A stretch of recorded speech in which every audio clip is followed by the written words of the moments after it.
Good afternoon, everybody. Uneducated Economist here. So in today's video, we are going to be talking about how the home builders are in crisis.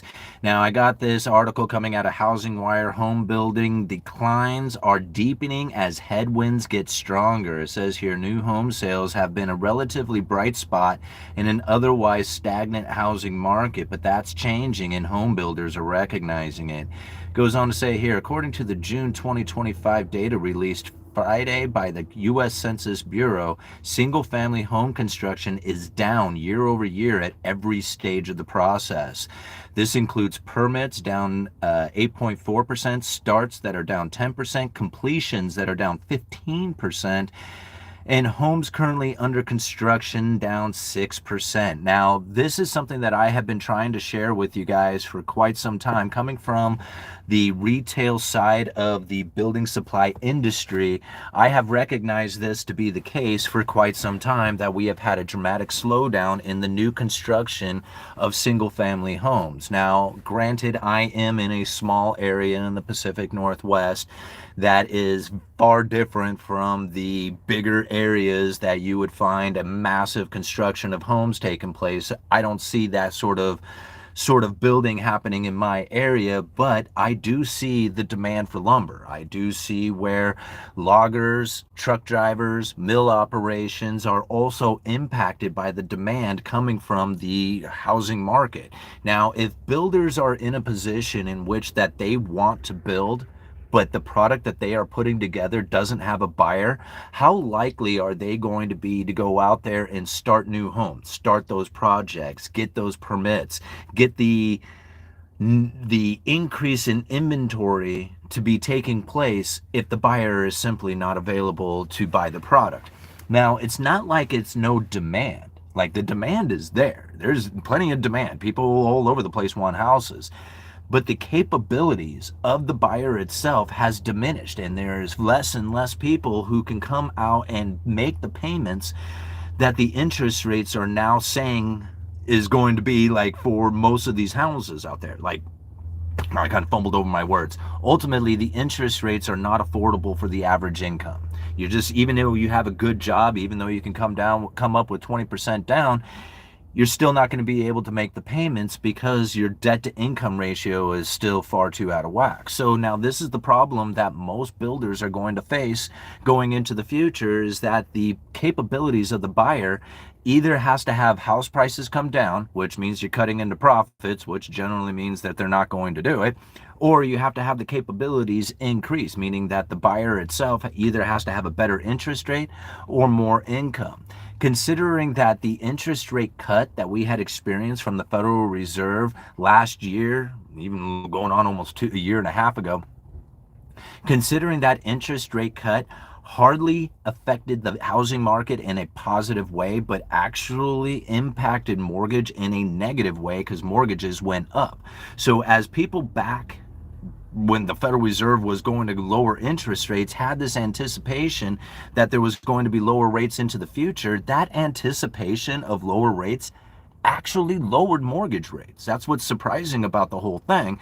The moment that the Federal Reserve actually pulled the trigger and cut interest rates, mortgage rates shot up and unwound all the ideas of what it was that was going to be coming to the housing market as far as an alleviation of the high interest rates, bringing the capabilities of the buyer back to the market. It didn't happen. Quite the opposite. So now we have builders who are suffering the consequences of this. Like, if you're a builder, you don't want to not build. That's like, it's the silliest thing that I've ever heard, is people are like, well, they'll just pull back on their production to increase the prices and, cause the supply demand to be imbalanced or something of that nature. And I find that to be very comical, considering that builders don't make money unless they are putting houses together.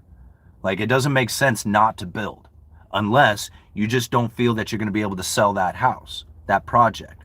That's why builders are shutting down. That's why they're shutting their operations down. So what I find very interesting now is that if you did come up with a situation, let's go into the hypothetical, right? Let's say, for example, the conditions did get better all of a sudden. Interest rates came down.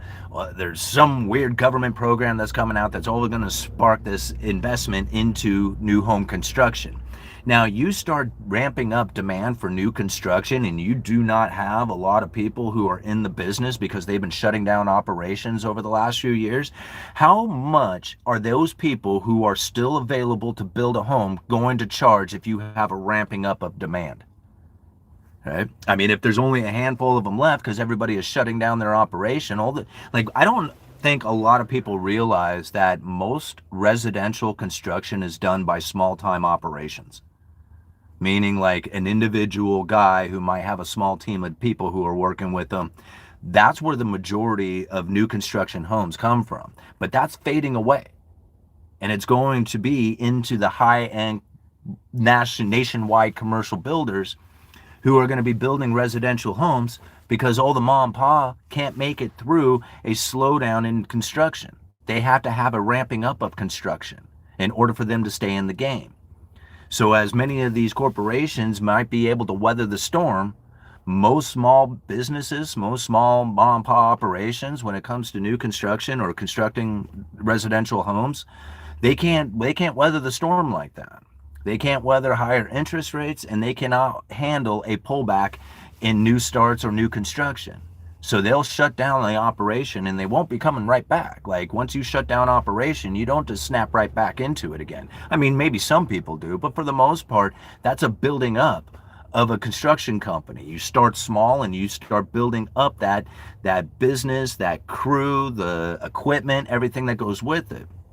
So to think that you can shut down operations for all these construction companies and then just fire them right back up again, and all of a sudden you can have all this, massive amounts of building taking place, I think that's a very naive thought. And I don't know how many people actually consider that. Like they just have this delusional thought in their mind that if you just demand it, that there's somebody out there to build a house, that they will just magically appear. But that's not the way it works. You got to have people who actually know what they're doing, established and able and capable of putting that project together. And if those people are disappearing right now, how much demand for it is going to take place in the future if all of a sudden you have a better condition for building it? There's not going to be a lot of them left out there, and they're going to charge a lot. That's going to cause the price of new construction to go up, which is exactly what these builders need in order to ramp up production. Is they need people to actually be buying these houses at a higher price. And so as a lot of people will look at it from a personal point of view saying, those greedy bastards need to cut back on their profits anyway and build homes for free so that everybody can have a house to live in, that's not going to happen. Right? Like that's not going to happen at all. What we are going to see is probably more of what we are seeing right now. Like why would it just all of a sudden flip? Like it's been a while now that we've had this huge slowdown taking place within the residential markets, having slowdown in a dramatic fashion of buyers coming to the market. If the buyers are not there, there's not going to be a builder building homes. And if that builder isn't building homes, he's going to shut down operations. And then we have to face the consequences of that. And I really feel that that is coming. The more you see this slowdown in permit issuance, the slowdown in new starts, slowdown in completions, this isn't something that you can just turn around in a matter of a couple of weeks or months. It may even take years, if not longer, to reestablish a good, strong construction industry within the United States. All right, let's read some of these comments through here. We got banks are not writing loans with the economic uncertainty. Prices don't matter if banks aren't financing. I would agree with that, but we also have to take into consideration, that's a guy that knows a little bit about it. Okay, that's pretty good. I like the handle. And I would agree with this. Like the financing is a very critical point of the real estate market. However, as time goes on, we are finding more and more and more cash buyers in this market. These cash buyers are willing to pay at this price, and they can care less what the interest rates are. Think about that. Like there's more cash buyers now than just about any time since like the 80s. So yeah, I would agree with that in the sense that for the most part, housing market is really correlated to the financial market and how available loans are to people and whether or not they can make those payments. I think that's a huge aspect. to the real estate market. But we also have to consider, with that pressure, there's more and more cash buyers coming to the market, which is now changing the way that we have to look at what financing is doing to the real estate market. Right? I mean, you think about it, high-end buyers, like the super luxury, that market is red hot. I don't know how many people realize that, but the high-end housing is red hot market. Even the rental market of luxury places is still hot, is hot, right? So although the working class individual, this is the problem that we're facing too, is that the working class, I don't think, is recognizing that there is a split in this economy in a dramatic fashion. Like, people may make the comment, how is it that people are going to afford this? Like, they'll use this blanket comment like that. And I'm thinking, how are they going to afford it? You do realize that it's only 20% who are affording it. Like, the top 20% of household incomes does 70% of the consumption. That's where all the focus is for the economy. But yet we, as the working class people, think about our neighbors, our friends, the other people we work with, and say, how is it that we're going to afford all this stuff? We're not. Like, we're not. The working class is not. And I think that's needed for an individual to internalize, and it sucks. It's like a hard, tough pill to swallow, to know that the working class is not capable of doing this. This is not something that is going to be a benefit to the working class. Like, there is no saving that. It's up to you as an individual to figure out that my 9-to-5 job is not going to do it. Like, never in a million years is it going to work. There's no condition in which that the banking system or the government or anybody else is going to come in and say, hey, we can kind of change these numbers around and all of a sudden the working class is going to be able to afford a house again. It's not going to, like, that is a very, I mean, I don't want to say it's an impossibility, because, like, anything is possible, but it's very delusional thinking that that's the direction in which that it would go. That's not it. It's going to be more separation between the rich and the poor, and it's best to understand why it's taken place and how it is that we can position ourselves for it. So now, understanding that the slowdown in new residential construction is going to put a bigger demand on homes because there's less available, supply-demand issues. And as the demand for homes doesn't seem to be as prevalent because the buyer is not there, doesn't mean that the demand isn't there. It's just it's just that the people who demand the house aren't capable. So it's not like they're not in demand. They're just not a buyer because they're not capable of buying. But if the capabilities came down, whether the price of the home comes down, the interest rates come down, or their wages go up, or some kind of combination of these things, that demand would then turn into buyers. And it's there. It's obvious. I know a bunch of people who would love to buy houses. They're not even looking to buy a house because they simply can't afford it. Well, I doubt that's going to change anytime soon if we don't have a ramping up of new construction. And I get it that there's a lot of people out there like the Crash Bros and all that are going to talk about how it is that there's going to be this huge increase in inventory after, like, the silver tsunami, and, you know, people start to pass away, all the baby boomers pass away or something of that nature. Or there just might be this huge financial crisis that's taken place and people will no longer be able to make their mortgage payments, and then all these mortgages that are going to go underwater or go into default would then bring a huge amount of homes onto the market. I think that's failure, and that's an anticipation of failure. That's setting up and waiting for failure to occur. And now that might be a good plan for you, but that wasn't a good plan for me. I tried using that as my plan, that there was going to be some sort of failure and then I would benefit from the failure, tried to position myself for it, and the failure never came in the way that I was thinking it was going to. Every single time I said, this is what's going to cause the failure, it didn't manifest into the reality that I thought it was going to. And so when I realized, man, I better change the way that I'm doing things and not try to invest for failure, but invest in a way that is actually going to bring me some sort of return on my investment, or a position in which that the asset price would move up. And the more that I realized that I was positioning myself for failure and moving that failure position into one of return on capital investments, return on business ideas, return on my efforts, when I started moving into that sort of belief system, I found that, man, there is a lot that one can do.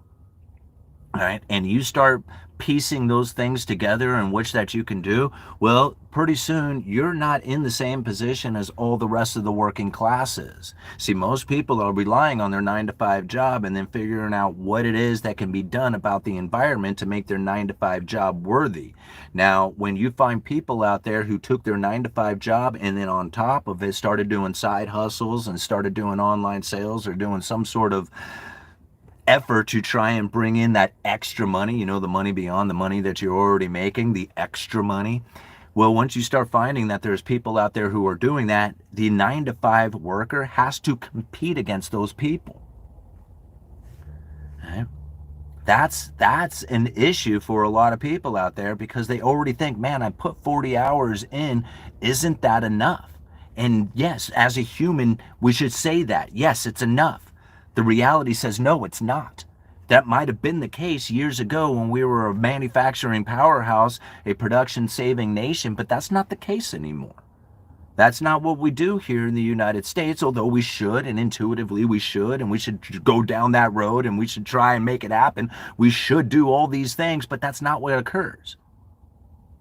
What occurs is ever-increasing amounts of debt issuance, ever-increasing amounts of separation between the rich and the poor. And if you understand that it's the new money that comes in and people who have first access to that money, they're the ones who benefit the most from this system, it makes a lot of sense to why it is that we have such a dramatic impact on the working class not being able to buy the house. Like, it's now hitting them in such a way that they just don't even get it. They're so confused by it. They look out there and say, man, how is it that anybody can do any of this stuff, not realizing that 80% of them really doesn't matter to the economy, since most of the economy is done through consumption, and the consumption is now being done by 20%, the top 20% of household incomes. They do 70% of the consumption. Those are the people who are buying houses. Those are the people who buy cars. Those are the people who take out debt. Those are the people who buy into capital investments. Those are the people who are now part of the economy. Everybody else has to pick up the seconds, pick up the scraps, try to figure out how it is that they're going to survive, scratch out an income so they can make the rent, and hope and wish and pray for a change to that. That's what ends up happening. All right, 17 minutes into this live stream. Thank you so much for joining in. We've got 269 people watching with 42 likes. Thank you so much for hitting that like button. By hitting the thumbs up, you will get the YouTube algorithm and grab this video and spread it around for more people to join in. We're going to be going for maybe another 5 or 10 minutes here. Own assets, sit on said assets. Yeah, and that's really what it comes down to, is that I think people really need to take in a new thought about the way that the economy works. See, there was a time when we thought, okay, man, if we could just get through high school, get a college degree, get a good paying job, and that job is going to be enough for us to have a life, raise the family, have retirement, do all the stuff off of that. And there was a time when that could exist. Unfortunately, most people are trying to go down that plan, not realizing that the plan really doesn't come up with the goals that it had initially had been started to try and do. Like, people went down this path with this idea that if I can get that job and I am fairly disciplined at that job, meaning I show up every day, I'm committed to it, I take my paycheck and put a good chunk of it away, and you pay attention to what you're doing, it really wasn't that hard. Like, you just had to kind of graduate high school, find that position, be dedicated to that position, and life would be okay.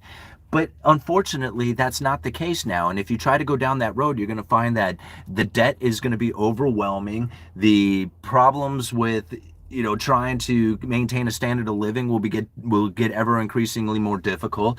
Retirements will be fading away. The idea of having anything decent in your life becomes very difficult, because ultimately that good paying job that used to exist that would provide enough for that American family or that American way of life isn't going to cut it anymore. It's not enough.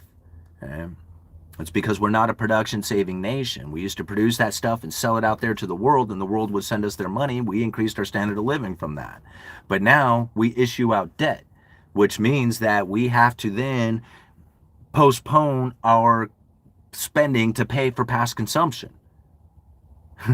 And the people who are taking out a lot of debt to buy luxurious items, they end up suffering the most, as they have to postpone most of their consumption to pay for this luxurious item, plus the interest that goes along with it. Mr. Balloon Pimp, Blizzard, I don't think the housing market will crash other than some local markets for specific reasons.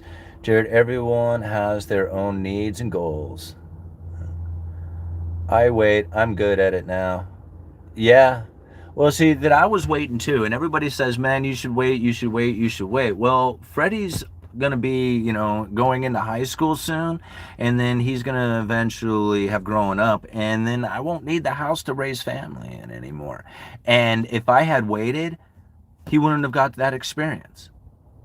So now I know everybody has different goals in their mind about what it is that they want. And most people, when they buy a house, they have dollar signs that are then clicking around in their head. When it comes to either buying or selling a house, that's what ends up happening. When I went to buy my house, I had an image of my family. I had an image of raising my family in an area in which that I grew up in, where my kids got to go to the school that I went to. Right? That was the image that I had buying a house. I wasn't dollar signs. Now, most people have dollar signs and then wonder why it is that this market is so crazy and out of whack for most people to try and make it in, is because most people look at dollar signs when they're looking at a house. They don't look at it for the personal decision of why I want to be here. Why is it that I'm truly buying this house? What needs is it that I'm trying to fulfill by buying this house? Am I buying this house so I can make money in the future, dollar signs? Or am I buying this house so that my family has a decent place to grow up? Right? Totally different goals, ideas, ambition, motivation. Everything is different about that. All right, timing is everything. I'm old. I'm already own my house. I'm buying assets. Yeah, and then not to mention, I've asked a bunch of people when the best time to buy a house is, and nobody gives you a good answer. But the best answer I've ever heard was 20 years ago. That was the best time to buy a house. Same time as you're supposed to plant a tree. When was the best time to plant a tree? 20 years ago. You'd have the tree today. You'd have the house today. If you did it 20 years ago, there was a horrible timing in the market that would have taken place. All right? If you would have bought a house 20 years ago, now you look back on that and it was like, man, you would have bought as many houses as possible. Even at the height of those markets, at any given time that there was a height in the market and everybody was talking about how horrible of a timing it was. If you look back in history from today, other than maybe last year or the year before, if you look back at any time in history when there was a height in the market and everybody says this was a terrible time and you had purchased right then, would you be upset today? Probably not. Just like with the stock market or gold or silver or Bitcoin or anything else out there, when you buy into a market, even if it's at the height, if it's years later and there is much more gains that have happened on that, you don't care anymore. You did at the time. Don't get me wrong. It's an emotional thing that took place at the time. Oh no, I bought at the height of the market and it's starting to crash. And then 10 years later, you look back on that and go like, man, remember how worried I was about that? And it was all way down and I thought I lost all this money, and then it came back in a dramatic fashion and now it's just like totally killing it. Most people aren't willing to take that. Most people, like a lot of times, they don't feel like they have the time to wait for something like that. They're waiting for the crash so that they can position themselves, but they're not willing to buy in now and wait for the rise and falls. to work their way through it. Buyers aren't gone. They simply are looking for $300,000 homes. Right. And that's where I'm kind of getting at. The capability of the buyer is here. The homes are way up here. So there's plenty of demand. Now, if they can figure out how to increase their income, or if the price comes down, or the interest rates get better, some kind of combination of all those, all of a sudden we're going to find that the demand is way bigger than anybody realized, considering that there's no buyers in the market today, or there's less buyers in the market today. It's not like there's not the demand, it's just the capability isn't there. That's a difference. All right. I don't follow Marco.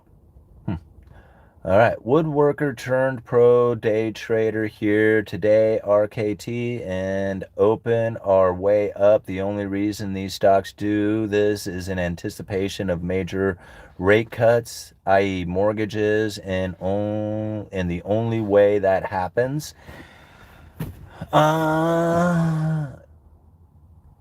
You think Powell is getting fired? GK, that really makes zero difference to the monetary policy. Like, I understand and I research and I study monetary policy being conducted through the words of the FOMC, the Federal Open Market Committee. These are the people who compile and put together monetary policy. Jerome Powell is literally the spokesperson for that. So if you fire Jerome Powell, you change nothing about the FOMC. It makes very little difference to me whether or not Powell is there. It doesn't change my opinion about what it is that they are trying to do with their strategy. It doesn't change what is going to go forward with strategy. It doesn't change anything about the past strategy. What Jerome Powell is doing is literally speaking on behalf of the FOMC. So if you fire Jerome, you're firing the messenger. It makes zero difference, none. I do not care if he gets fired or not, and it doesn't matter, because he's not going to get fired, because they don't have the power to fire him anyway, unless he is committing fraud or some sort of illegal activity. There's really nothing that any administration or anybody else can do. That is not within their power. So to even contemplate the idea is really, really taking away from what it is that you could be spending time on that would be truly productive in your life. Right? I'm like, this whole idea of removing Jerome Powell is probably the biggest distraction that I have ever seen in my entire life.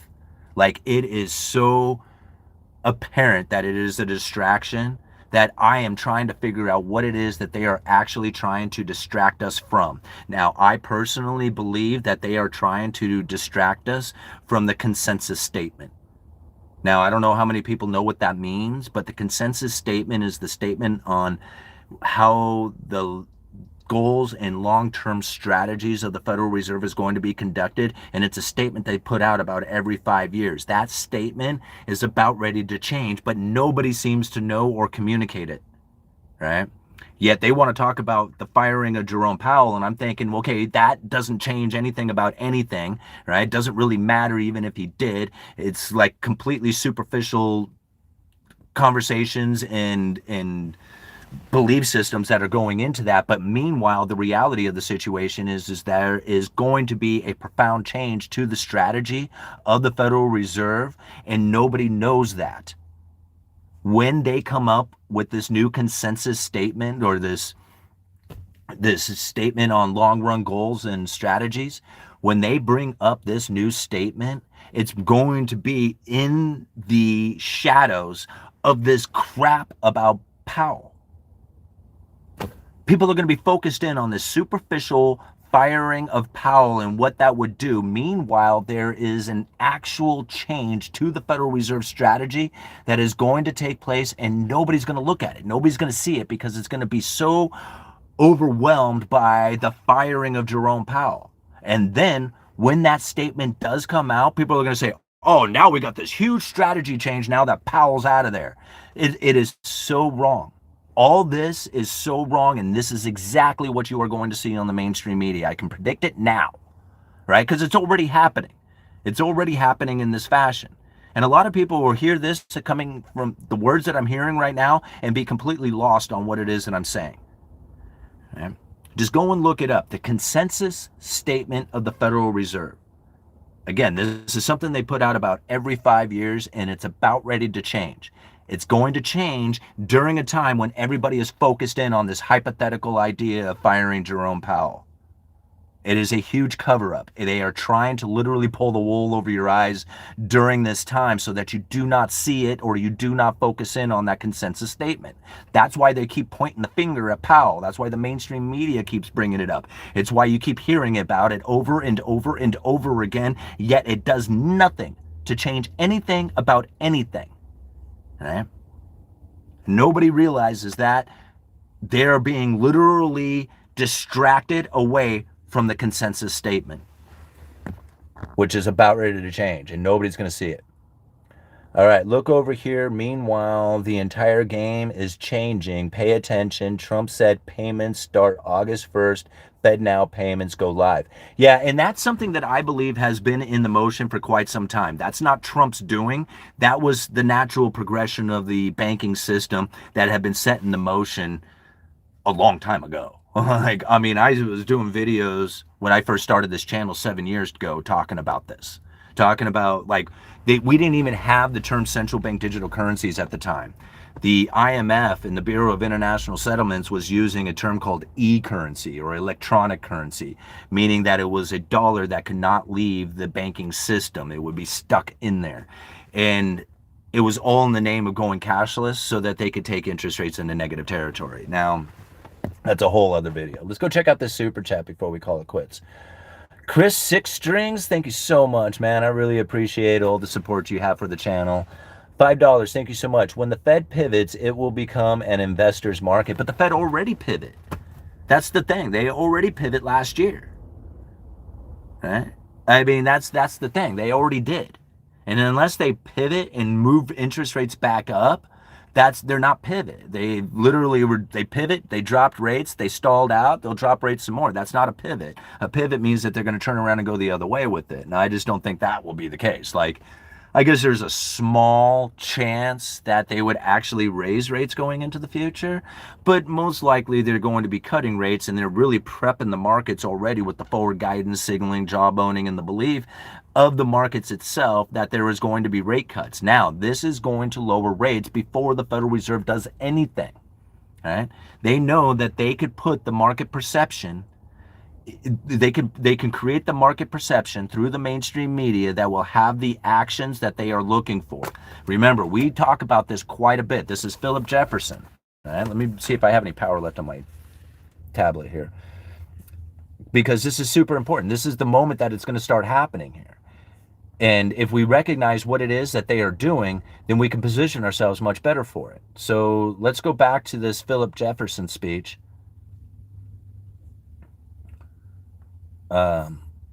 Where he straight up says it. Using textual analysis, high-frequency asset price data, and high-frequency central bank communication data, this research shows that investors' reactions to specific sentences communicated by the central bank are quickly incorporated into asset prices. He goes on to say this: policymakers know that their communications are likely to affect the course of short-term interest rates, other asset prices, and the associated economic outlook, resulting in an easing or tightening of financial conditions. They're signaling, jawboning, the forward guidance about what's coming with these interest rates is going to have an effect on the financial markets of either an easing or tightening of those financial conditions. And they only have to use their words to do it. Policymakers know that their communications are likely to affect the course of short-term interest rates. They can communicate this and adjust the interest rates. They don't have to do anything. And this is where I think a lot of people get mistaken. They think that the Federal Reserve is behind the curve, too late, don't know what they're doing, reacting to the markets, because the markets act ahead of time of the Fed, because the Fed put the forward guidance into them in order to create the environment that they were looking for. They are not behind the curve. Right? They even bring that up here. Hold on, let me see if I got it.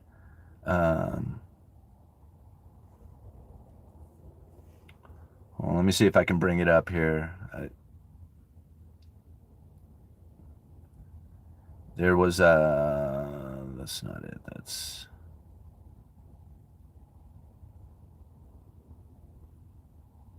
I can't find it now. It was a Christopher Waller speech from from quite a while ago. It was like maybe, I don't know, 4 years ago or so, where he talks just that exact thing, where he talks about how far behind the curve could they have possibly been when they gave a bunch of forward guidance that got the markets to react ahead of time, and then everybody says, well, they were behind the curve. And it was just like they couldn't have possibly been behind the curve if they were given the forward guidance way ahead of time, right? I can't find it there. I'll find it and share it with you guys. GK, $5. Hope I didn't upset you. No, you didn't, man. On the question, but now I get why it's frustrating to hear about Powell when it's really a distraction. Thanks for the clarity. Yeah, you bet, man, because that's really what it comes down to. Is I really honestly feel that is a distraction. What I think most people should be focused in on for the Federal Reserve right now is that consensus statement. That's a profound thing. Like, I mean, you think about it right now in that consensus statement, it has these particular words written down in it. And I'm looking for these particular words to change. Right? Because it says this in the consensus statement right now. This is what the Federal Reserve's statement on long-run goals and monetary policy strategies says right now as part of their strategy. It says this: in order to anchor long-term inflation expectations at this level, the committee seeks to achieve inflation that averages 2% over time, and therefore judges that following periods when inflation has been running persistently below 2%, appropriate monetary policy will likely aim to achieve inflation moderately above 2% for some time. Now, when I read those words, moderately above 2% for some time, think about where the Federal Reserve is right now with their inflation and inflation expectations. Moderately above 2%, right in line with what it is that they said they wanted for their consensus statement.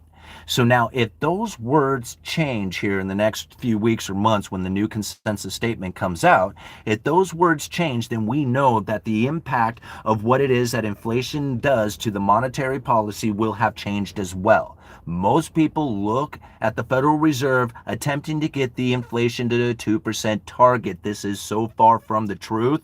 There is nothing that could be further from the truth. The Fed is attempting to get inflation that averages 2% over time, and therefore judges that following periods when inflation has been running persistently below 2%, like it has prior to COVID, appropriate monetary policy will likely achieve inflation that is moderately above 2% for some time. This is exactly what we have. They are mandated to do two things: low inflation with stable prices, whatever that's supposed to mean, because there is no real definition of inflation or where it is that they are going to have a mathematical formula to figure it out. Like, they have none. That's by their own words, by their own definition. Flexible average inflation targeting has no mathematical formula for figuring it out. And low employment. Now, again, many people will look at the employment saying, hey, it's getting weak. It's not nearly as strong as it is. There's all kinds of fake numbers out there. I totally agree with all that stuff. The problem is that the Federal Reserve has a monetary policy in which that looks at particular numbers. We have to look at those numbers that they are looking at for us to understand what it is that they're going to do with their monetary policy. Right, wrong, or indifferent doesn't mean anything. Right? I mean, we can wish and hope and pray and dream that they're going to do it differently. They won't. We have to understand what it is that they are going to do so that we can understand what we are going to do, because we're not going to change them. There is nothing we can do about changing anything about the Federal Reserve. Not the way they conduct themselves, not the stuff that they look at, not the data, none of that stuff. Right, wrong, or different doesn't matter. We can't change it. But what we can do is then look at what it is that they are doing so that we can get a better understanding of how it is that they are going to conduct themselves so that we can make those appropriate decisions for ourselves. Much like understanding how it is that the Federal Reserve will not change their policy regardless of who is in charge, meaning the chairman. He is not in charge of it. There's 11 other voting members, 5 alternates, and 2 advisors that conduct the FOMC, which is the monetary policy. By changing Jerome Powell, you literally change one vote and the spokesperson. That's it, right? Everything else stays the same. All right. If you end the Fed, you remove the scorekeeper in the economy. Imagine if someone said remove scorekeeper from a football game. That's an interesting way to look at it. I'd have to think about that analogy. All right, God forbid the Fed was honest. In what way? Like, I don't see how they're not honest. I really don't. Like, I look at the mainstream media and I was like, if you're listening to that, yeah, you're getting fed pure propaganda. And it's not like they didn't tell you that's what they were going to do. I mean, just go and read the makeup strategy. Federal Reserve makeup strategy from like 2020, right? Go and read that document. It's kind of long, right? But it really explains very well that they were going to use the mainstream media as a propagandized information tool in order to put the information into the markets that they were looking for. See, here's the problem with the Federal Reserve's communication is that not everybody's going to listen to it. Right? Like we here, like us here who are watching, this video or, who are participating in the idea of understanding what is going on with macroeconomics, we would be hyper focused in on what the Federal Reserve says. Most people don't even know what the Fed is, let alone pay attention to what they're saying, right? Like they don't have any clue whatsoever. So they knew that they would have to deliver the information through particular channels, through social media, through memes, through music videos, through online, podcasts, through talk shows, like all these different channels that would normally not look at Federal Reserve or the information coming from the Federal Reserve would all of a sudden be force-fed this information so that they would get an understanding of inflation or inflation expectations that would then be in line with what it is that the Federal Reserve was looking for. See, most people don't realize that the Federal Reserve was desperate for inflation. They have no idea about that. Most people think that the Federal Reserve is trying not to have inflation. That is not true. The Federal Reserve wants inflation. They want elevated inflation expectations. Now, if you just go to John Williams' speech, this is November of 2018. It's called Monetary Policy Strategies for a Low Neutral Interest Rate World. And all the followers of my channel who have heard me talk about this speech have probably heard me recite this 10,000 times. But it is so important that people internalize the fact that the Federal Reserve was desperate for inflation in 2018. Listen to this. Today we face an altogether different set of problems stemming from a very low neutral interest rate. That is the short-term real interest rate consistent with an economy operating at its potential alongside low and stable inflation. Here it comes. Ironically, the problem we need to solve these days is a risk of inflation that is persistently too low rather than too high. John Williams was saying it in 2018. Get ready, everybody. You're about ready to face some inflationary pressures. We got to make up for the fact that we failed to achieve the 2% target over the previous 10 years.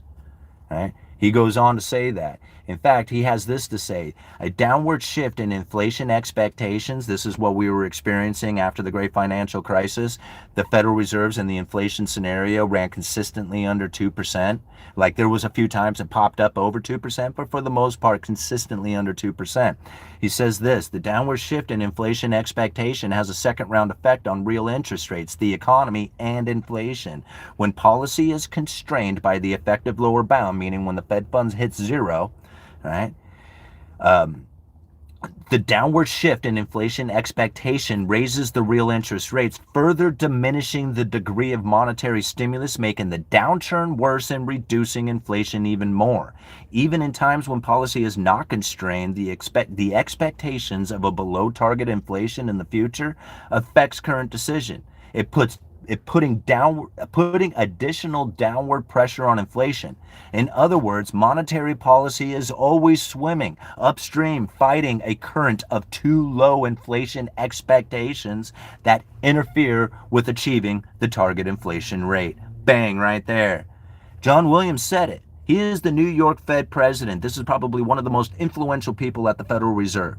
Like everybody says, we need to fire Jerome Powell. I'm like, this is the dude you need to really go after is John Williams. Like that dude is the dude, right? That dude comes up with strategy. That guy has been planning this stuff for decades, right? To think that it's Jerome Powell, and I'm thinking, man, you really need to focus in on John Williams. That's the dude right there, right?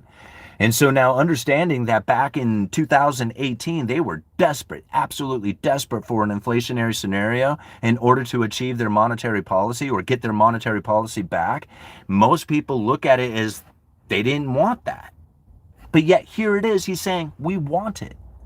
He's not the only one. I don't have time to go through all these speeches because I got to go back to work because I'm already late. But I really appreciate everybody being here and listening. We got 400 people watching, 106 thumbs up.